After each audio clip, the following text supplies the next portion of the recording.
life is always good when you develop the act of kindness and you improve your character of forgiving. Being a person who forgives others is the best attribute that God would want to have in each and every person that He created on this earth. In the Lord's Prayer, we ask God to forgive us just the same way we are forgiving others. But now, think about it like this. When you become so much forgiving to the same person who makes the same mistake every now and then, what picture are we trying to portray to these people? When we attend schools, we used to get what we called punishment. That to me is what we could call a correction or a corrective measures to the mistakes that we made as students or pupils in school. The same applies to life. There is a time to forgive, and there is a second chance to forgive, and there could be the third time to forgive. But when the problem persists, the same problems again and again, and when you look at it critically, you realize that you are hurting more than the people that you are forgiving. It means that you have to get back to the drawing board and find a way to punish the people who make these mistakes. Punishment somehow is never a bad thing. It is a corrective measures, and that's why Jesus told the Pharisees and his disciples that they have to respect the law of the day.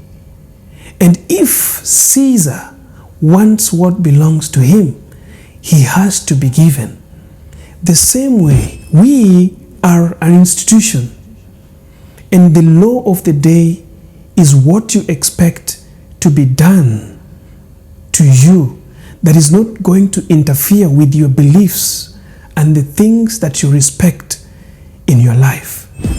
When people tend to ignore your happiness, ignore your humane, ignore that you too needs kindness, that you too needs love, it is the time that we need to show the people that our values are still alive. And that is the time that you have to punish them.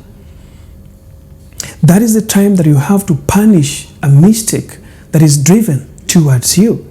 And even the Bible itself teaches us about punishment. It says that you have to rebuke, you have to encourage, and you have to condemn.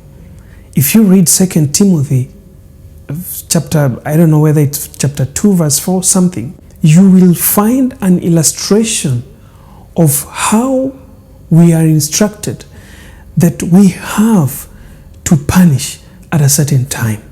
That's why there's court of law. That's why there's law that is governing traffic rules. There's law that governs labor. There's law that governs even the administrative aspect of work in an institution. So forgiving too much is one forgetting their value. People must understand that you have a value that has to be protected and has to be respected. And when you are punishing people, you are not revenging. Separate revenge from punishment.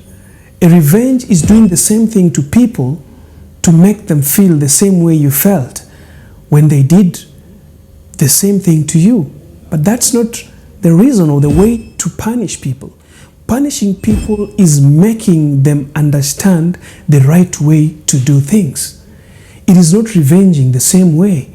And this is where some of us misunderstand. When we say that it reaches a time that you should never forgive, you have to punish and you have to show directions. You have to tell them how it is done. Because the more you don't punish, the more you don't correct, the more people get foolish, the more you hurt, the more you burn, the more you're killing your inner peace. the more people will step on your feet. My name is Johngora, aka The Motivator. Keep smiling real, and if this is the first time that you're watching video on my YouTube channel, don't forget to subscribe and also press the notification bell so you can get them each and every moment I publish them on YouTube. See you again in the next one.